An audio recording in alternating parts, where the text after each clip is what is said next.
Hershey, one of the world's largest chocolate makers. Hershey shares hitting an all-time high today. Where is that coming from? People everywhere that I meet tell me stories about connections that they've had with our products and how important our brands have been in their life.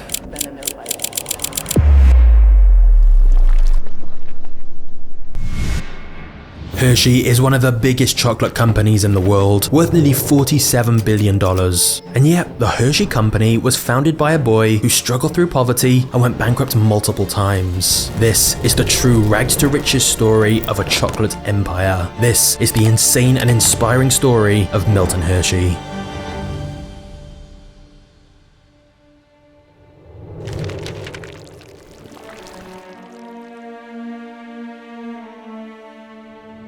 Milton Hershey's early life was difficult to say the least. He was born in 1857 in a rural dairy farming community called Derry Township in Pennsylvania. Whilst Milton's parents both came from respectable families, Milton's father Henry had a bad habit of falling for shady get-rich-quick schemes. You see, Henry had always been determined to succeed in business, but he would rarely stick to any of the projects he started. He tried and failed 17 different businesses before moving the family to Oil City, Pennsylvania, and they only moved there because he was trying to get rich on a recent oil boom, but they arrived when it was already too late to make any money. Milton was just 4 years old at the time, and his father's poor financial decisions meant the Hershey family had almost completely run out of money. In fact, young Milton was extremely skinny and on the brink of starvation. Not just that, but Milton's mother was pregnant, and so they were soon going to have another mouth to feed. But then one day, Milton's uncles came to visit, and they saw how miserable the family had become. They hated seeing them this way, and generously offered Milton and his parents to live on a farm that they owned. They gratefully accepted, and not long after settling into their new home, Milton's mother gave birth to a daughter named Serena. So you'd think at this point, Milton's dad would embrace his steady new job working on the farm and work extra hard to support his family. But no, Henry got distracted by another get-rich-quick scheme. He would abandon the family for several months at a time, and whilst the plan was that he'd send money back home, he never ended up providing much money to help them survive. Thus, Milton's mum was struggling to keep little Milton and Serena fed and healthy without help from her husband. And then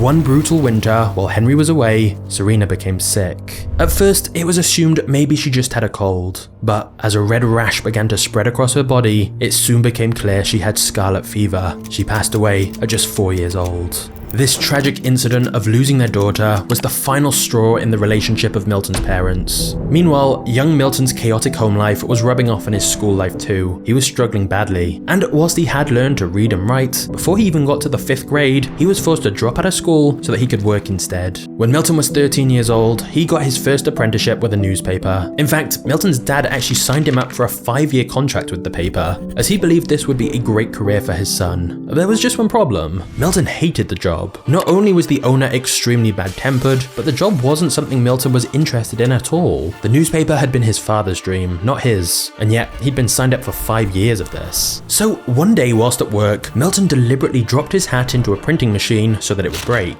He was fired immediately, which meant he got out of the contract just like he'd hoped. Unsurprisingly, his father was very disappointed Milton had lost the apprenticeship, but his mother on the other hand knew how much Milton hated working for the newspaper and was glad he now had the chance to pursue a career he actually enjoyed. So at 14 years old, Milton began an apprenticeship with a candy maker called Royers. Here, he learned about buying ingredients from suppliers and how to make candies himself. In 1876, Milton completed his apprenticeship and by that point was convinced he'd found where his real passion was. His vision was now clear. He wanted to open his own candy shop. Of course, the apprenticeship had already given him a lot of first-hand experience of the business. And so, after a little persuading, he managed to convince his mother's family to loan him the money to set up a small candy shop of his own in Philadelphia. Milton began working around the clock to produce candies, as well as dried fruits and ice cream. Sometimes he wouldn't even go home to rest, and just fell asleep under the store counter. But luckily for Milton, he'd seemingly opened this new candy shop at the perfect time, because Philadelphia became the host of the country's first World's Fair, called the Centennial Exposition. People traveled from all over the world for this event, and Milton massively benefited from all the tourists who were looking to buy some sweets. Thanks to the event, he was able to turn a profit. One particularly creative tactic Milton used to bring in new customers was that he installed an air chute in the shop, which helped carry the sweet smell of the candy from the shop's kitchen to the outside air,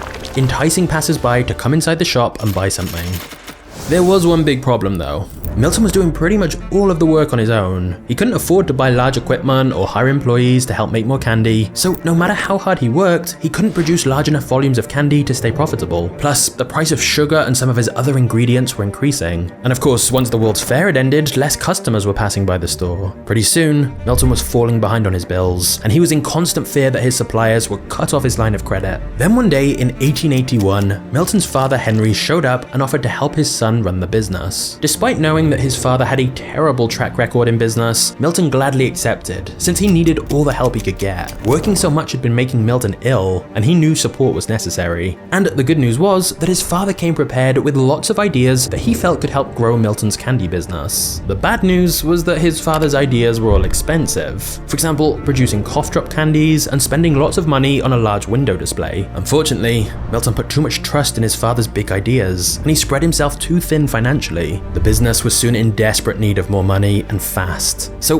Milton reached out to his uncle, a man named Abraham Snavely, to ask for another loan to pay off his debts. His uncle did agree to send him some money, but in the end it wasn't enough to keep the business afloat. After 6 years of running his candy shop in Philadelphia, Milton Hershey was forced to declare bankruptcy. The dream was dead.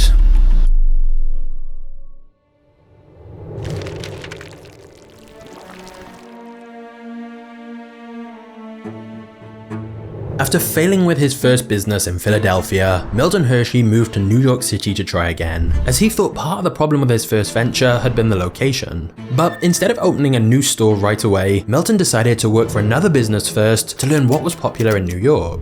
He trained in a candy store called Hoyler's, and this is where he learned about a caramel recipe that incorporated fresh cream into the mixture, and this would later make a huge impact in his career. After a couple of years of working for Hoyler's and getting experience and saving money, Milton Hershey decided he was ready to open his own candy shop in New York City. And Milton began working 7 days a week at his new shop in Midtown Manhattan. This time, Milton's mother was the one to help with the business. She would diligently work on whatever he needed help with around the shop. However, Milton was still holding on to his father's false idea that cough drop candies would sell the best. In reality, sales weren't that great. Plus, there was even more competition in New York. And so, just like his first shop, Milton's second candy shop also went out of business. Milton was forced to move back home after failing for a second time. And to make matters even worse, when he returned home, he received a letter in the mail that he was being sued for $10,000 for the money he borrowed to buy candy making equipment in New York. Milton Hershey was just 28 years old, but he was already turning grey. The stress of his 2 bankruptcies seemingly made him look much older than he actually was. Once again, Milton swallowed his pride and walked 5 miles to the family farm to ask his uncles for another loan. This time though, they turned him down. They said he'd grown up to be too much like his father, and they refused to waste any more of their money on him. This really hurt Milton, but mostly because he knew they were right.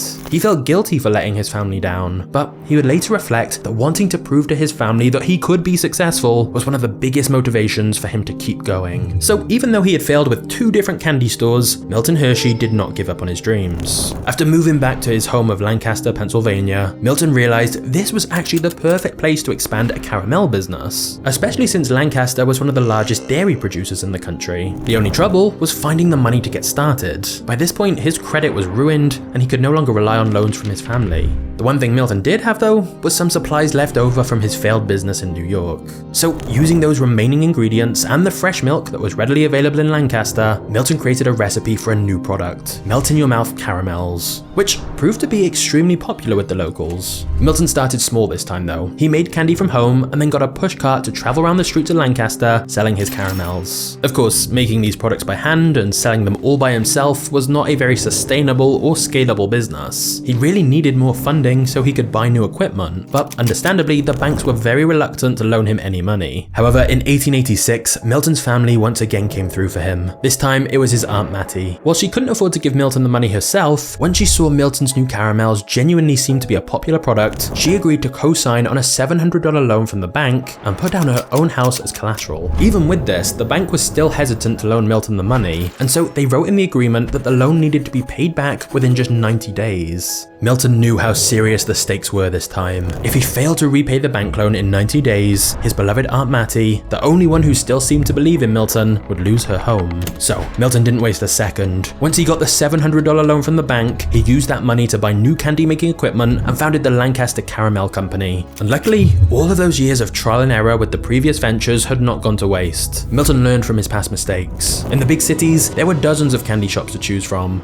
but in Lancaster, there was absolutely no competition. Milton also realized he could make more money by selling caramels in bulk rather than individual penny candies like he'd done in his 2 previous businesses. And this was possible since his mother and aunt both worked for free wrapping caramels for him. And thus, Milton's 3rd business got off to a good start, and things looked promising. But 90 days is not a long time, and Milton grew increasingly anxious as each day passed by, knowing that he would soon need to pay back the $700 loan to the bank. As the deadline grew closer, Milton was extremely stressed, knowing he was on the brink of bankruptcy yet again. But just as all hope looked lost for repaying the loan on time, something miraculous happened. A rich businessman from England just so happened to be visiting the area, and once he tasted Hershey's caramels, he liked them so much that he decided to import them back to the UK. He made a massive order of caramels to be sold in shops throughout England. This one order alone was enough to save Hershey, and he was able to pay off his bank loan with literally just a couple of days to spare. And that big order was just the beginning. As word of his products spread across Europe, Milton began getting more and more international orders. So much so that he was able to expand his business, firstly by hiring employees, and then by opening new stores in other areas. And that's because Milton had created a product that not only had a unique great taste, but also had a long shelf life, unlike many other candies of the time which perished quickly. As a result, lots of shops wanted to buy his caramels, which he marketed under the brand name Crystal A. Motivated by this success, Milton continued to work relentlessly hard, and repeatedly reinvested company profits into more expansion. Over the next few years, Milton managed to grow the Lancaster Caramel Company into a team of hundreds of employees. Milton even opened multiple factories in Pennsylvania and Illinois, and so at 36 years old, Milton Hershey could put those years of failure behind him. He had finally made it and was a truly successful businessman.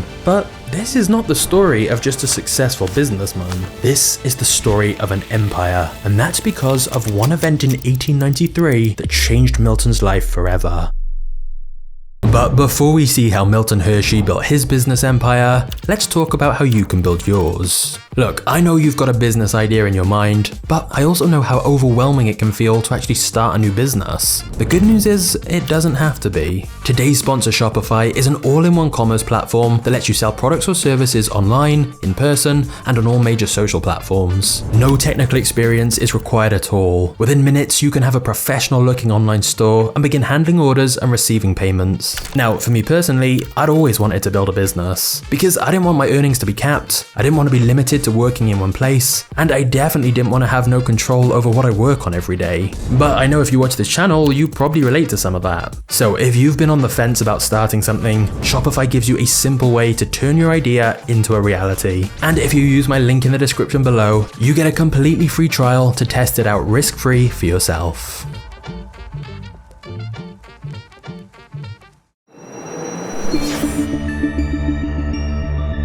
Milton Hershey was now a wealthy man, and the Lancaster Caramel Company was very successful. But now that Milton had been able to hire such a large team, he finally had more time on his hands, and Milton never stopped looking for that next big thing. In 1893, Milton attended the World's Columbian Exposition in Chicago, and here he met chocolate makers from a German firm called J.M. Lehman's. They brought their chocolate making equipment to the exposition and put it on display. Now, at the time, chocolate was a luxury that was just for the wealthy, and that's because it normally had to be handmade and was typically imported from Switzerland. As a result, most people had never tasted chocolate before in their life. But Milton realized that if he purchased this new German chocolate making equipment, he could make chocolate more accessible to the average person. And he believed that once people tasted chocolate, it would become the most popular candy in the world. Needless to say, he bought the chocolate making equipment. In 1894, Milton established the Hershey Chocolate Company. But Milton believed in chocolate so much that in 1900, he sold his main business, the Lancaster Caramel Company, for $1 million. With modern inflation, Milton, that's closer to 35 million, but at the time, his family thought he was crazy to give up such a successful business in order to take a risk on chocolate. But Milton told them,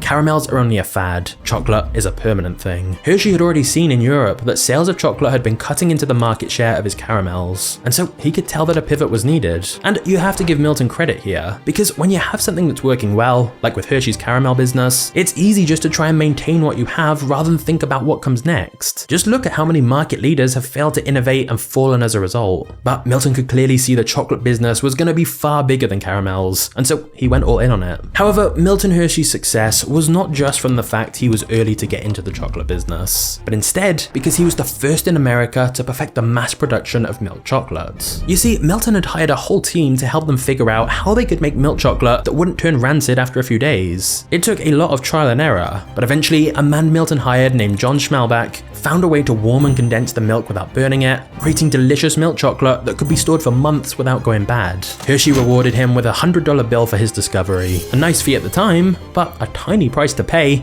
given the discovery was essentially the foundation of the company's entire success. This ability to produce milk chocolate that could be stored for a long time meant they could mass produce it in very large quantities and significantly lower costs. Thus, they could sell their chocolate for just 5 cents, meaning chocolate was no longer a luxury exclusive for the rich. Another reason they were able to produce it so cheaply was Milton's decision to sell a small selection of products. Whereas other chocolatiers tried to offer a wide variety, Hershey focused on just the most popular ones, meaning they could produce them in high quantities, which both reduced operational complexity and let them benefit from economies of scale, where the cost of each chocolate bar becomes cheaper as they were producing so many of them in bulk. Aside from their classic milk chocolate bar, which they began creating in 1900, one of their most popular products was launched in 1907, a foil-wrapped candy called the Sweetheart, which was soon renamed Hershey's Kisses and continues to be popular to this day. Hershey's also has another classic product, Mr. Good Bar, and fun fact, the name for that is simply because someone told Milton, "That's a good bar," and he misheard them and thought they'd said Mr. Good Bar, but then the name just stuck.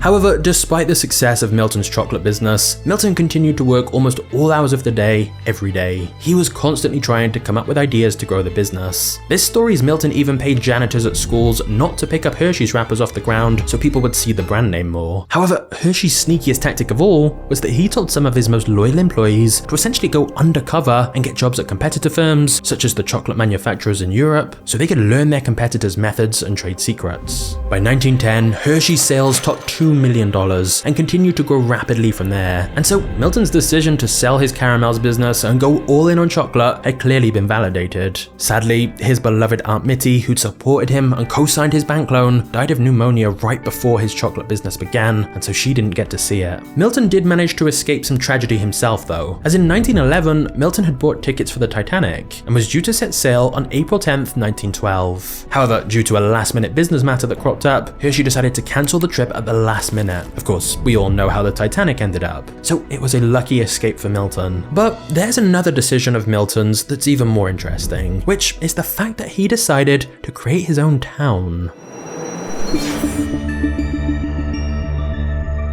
When Milton Hershey first started his chocolate business, he'd bought a huge property for his new chocolate factory in his hometown of Derry Township. He also chose to build a house within walking distance of the factory so that it was quick to commute to work. But right from the very beginning, Milton Hershey wanted to make sure that he created a good working environment for his employees too. He said, "What I want to do more than anything else is to give my employees an opportunity to advance themselves in this world and to give them a helping hand." And since Derry Township was so remote, Milton had the idea of creating a whole town nearby for his workers, where he would build houses, schools, parks, and public transport. It would be the ideal town for his employees to live and be as comfortable as possible, as he felt if his workers were happy, his company would thrive. Now, pretty much everyone told Milton it was a crazy idea to build a town, but soon enough, he'd bought the land, paid for roads to be paved, a town square to be built, and affordable housing was set up with modern amenities like indoor plumbing and central heating. Thus, his vision of building a town for his workers had become a reality. And still to this day, there is the town of Hershey in Pennsylvania, thanks to Milton Hershey. Soon after the factory workers began settling in the town of Hershey, employees were writing to their friends and family about how great this brand new town was. This within itself was free advertising, since the company and town were both called Hershey. Over the next few years, Milton also decided to build an open-air theater, zoo, golf course, and concert hall for employees and guests to have fun. Milton also came up with the idea to start printing out postcards of the town and including them with the purchase of every chocolate bar, so people would see images of what the town looked like, which made them even more curious to visit. This town that revolved around chocolate quickly became a tourist destination. But the town's biggest attraction is Hershey Park, which is now one of the largest regional amusement parks in America, even though it was initially just constructed as a place for Milton's employees to spend time with their families. However, whilst the town and business was a success, during World War I, a problem arose for Milton. There was a ration of sugar, and so the cost of supplies began to skyrocket. So, in 1916, Milton Hershey decided to build his own sugar refinery, and he established another town of Hershey, but this time in Cuba, where sugar was in large supply. By 1918, construction of the sugar mill was complete, and his new employees got to work. Just like in the first Hershey town in the US, he built houses, schools, and health clinics for his workers, and on top of building a new town, Hershey built a railroad that ran through all the major ports of Cuba. Hershey was able to cut costs and increase production, and in fact, during World War II, he was commissioned by the US military to create Hershey's Ration D bar for the troops, as well as Hershey's Tropical Chocolate, which was chocolate that wouldn't melt. As time went on, Hershey's continued to grow larger each year. Through a series of acquisitions and license deals, Hershey's began selling other major candy brands like Reese's, M&M's, Kit Kats, Rolos, Cadbury's, and Twizzlers. For years, the Hershey Chocolate Company continued to grow and was selling chocolates all around the world. But when the Great Depression hit, Milton Hershey wanted to do something to ensure that the children of his employees could grow up to find jobs. He knew that education was key to having a good life, and he wanted to give the families of his factory workers every opportunity to succeed. And thus, Milton promised that all of the children of his factory workers would receive a private education through high school. He also founded the Hershey Junior College and gave every child 2 years of free tuition. Not just that, but since Milton and his wife were unable to have children of their own, they set up the Hershey Industrial School, which was initially designed to give free education to poor orphans and give them opportunities they wouldn't have otherwise had, thus allowing them to find jobs once they came of age. Nowadays, the school is simply named the Milton Hershey School and is no longer an orphanage, but instead a private boarding school for children from underprivileged families. As well as free education, it gives kids in need access to medical help, clothing, well-cooked meals, and much more. It's genuinely life-changing for them, and it began because Milton himself knew firsthand what it was like growing up in poverty, and he didn't want others to go through that too. He wanted to give these kids who start out in life with very difficult circumstances the best chance to build a great life for themselves. Not only did Milton plow a lot of money into this school during his lifetime, he set it up in his will so that a large portion of proceeds from both Hershey's chocolate business and money from the amusement park and other Hershey projects would funnel back to the Milton Hershey School so that the kids were always taken care of as a priority. One thing I found particularly impressive about this is that Milton didn't allow the use of the school in any Hershey's advertising. Because these days many businesses have charitable efforts, but it's clear they're doing it so it makes their brand look good. They'll often spend more money advertising their charity work than actually giving to charity. And of course, that's better than nothing. But my point is, Milton genuinely seemed to do this for altruistic reasons, not business. It seems like he recognized he was fortunate to have a couple of family members like his mother and aunt who really looked out for him, and he wanted to make sure other poor kids had someone looking out for them too. Now, as for Milton, he remained a workaholic all his life, and he didn't retire as chairman of the Hershey board until age 87, and then he passed away of pneumonia just a year later in 1945. But he transferred the majority of his assets to the Milton Hershey School, including a large percentage of Hershey stock, thus making the school one of the wealthiest private schools in the world. He did this to ensure that all of his charities would continue to exist long after his death, and that his fortune would be used to help those in need. Now, of course, I'm not saying Milton Hershey was perfect. Nobody is. For example, there are stories of him having a bad temper and often being difficult to work with. But overall, it does seem like Milton did a lot of good in the world, and genuinely made an extremely positive difference in a lot of people's lives. As for the Hershey Company, after more than 125 years in business, the company is currently valued around $47 billion and remains one of the world's largest chocolate manufacturers. Over 3 million people visit Hershey Park every year, and Hershey's Town in Pennsylvania is still going strong. However, if you've seen many of my videos before, you'll know that quite often after the original founder of a company is gone, things sometimes get a bit more controversial, and unfortunately, Hershey's hasn't been free of its share of controversy. For example, several chocolate companies, including Hershey's, were named in a lawsuit concerning child labor happening in plantations on the Ivory Coast. While these chocolate companies don't own these farms, they're still profiting off all the free labor of children. Now, to be fair, since then, Hershey's say they've created a child labor monitoring and remediation system to try and prevent these brutal working conditions. But if you've seen my video on Nestle, you'll know the chocolate industry has known about some of the horrific practices in their supply chains for many years, and arguably haven't done as much to fix things as as you would expect. But now I want to give you a choice. What do you want to see next? If you click the thumbnail on the left, you'll see more about the chocolate industry's controversies. Or if you click the thumbnail on the right, you'll see an inspiring underdog success story. So light or dark? Take your pick now, and whichever video you choose, I'll see you there in a second. Cheers.